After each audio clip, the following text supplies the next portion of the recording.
அதிமுகவில் இருந்து வெளியேற்றப்பட்டவர்கள் 4 பக்கமும் சிக்கலில் மாட்டிக்கொண்ட எடப்பாடி பழனிசாமி. சற்று முன் கிடைக்கப்பெற்ற மிக மிக முக்கியமான செய்திகள். அதிமுகவிலிருந்து வெளியேற்றப்பட்டவர்கள் மற்றும் கூட்டணிக்கு வருபவர்கள் என்று நம்பியவர்களால் எடப்பாடி பழனிசாமிக்கு பின்னடைவு ஏற்பட்டிருக்கு.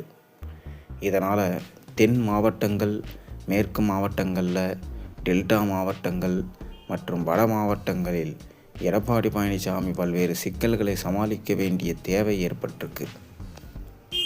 தமிழக சட்டசபை தேர்தல் இன்னும் 6 மாதங்களில் நடக்க உள்ள நிலையில் அதிமுகவுக்கு ஒவ்வொரு நாளும் சிக்கல்கள் அதிகரித்து கொண்டே செல்கிறது.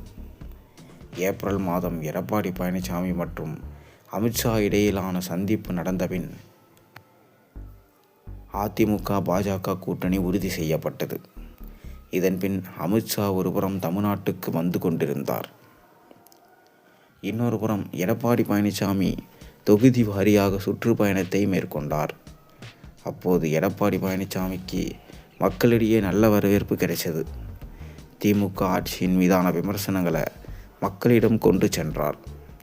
ஆனால் கரூர் விவகாரத்திற்கு பின் எடப்பாடி பழனிசாமி தாவேகா கூட்டணி அமையப் போகிறது என்று கொடுத்த சிக்னல் மிகப்பெரிய சிக்கலாக மாறியிருக்கு.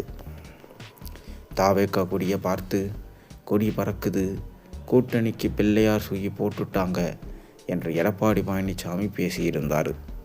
ஆனால் விஜய் தாவேகாவின் சிறப்பு பொதுக்குழுவில் திமுக மற்றும் தாவேகா இடையில் மட்டுமே போட்டி என்று அறிவித்துவிட்டு சென்று விட்டார்.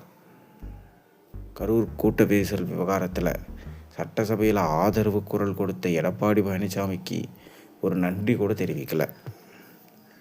இதனால் அதிமுக கூட்டணிக்கு தாவேகா வராது என்று கணிக்கப்பட்டிருக்கு. இன்னொரு பக்கம் டெல்டா மாவட்டங்களில் டிடிவி தினகரன் குடைச்சல் கொடுக்க தொடங்கியிருக்காரு. எடப்பாடி பழனிசாமியின் துரோகத்தை தொடர்ச்சியாக பேசி அவரின் இமேஜை டேமேஜ் செய்ய தொடங்கியிருக்காரு. மறுபடியும் OPS தென் மாவட்டங்களில் மிக பெரும் வெற்றியை உருவாக்கிட்டு வராரு. அமமுக பொதுச் செயலாளர் டிடிவி தினகரன் கைகோர்த்து முக்குளத்தோர் சமூக வாக்குகளை எடப்பாடி பழனிசாமிக்கு எதிராக திருப்பி வராங்க.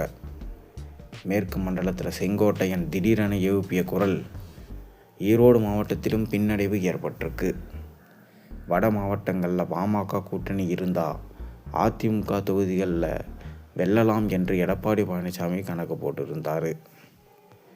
ஆனால் பாமகவில் ராமதாஸ் மற்றும் அன்புமணி ராமதாஸ் இடையிலான மோதல் முடிவுக்கு வந்ததா தெரியலை. அது வார்த்தை மோதலில் தொடங்கி கைகலப்பாக மாறியிருக்கிறது. அதேபோல் ஆளும் கட்சியான திமுகவுக்கு எதிராக அரசியலையும் செய்ய வேண்டிய தேவை உள்ளது.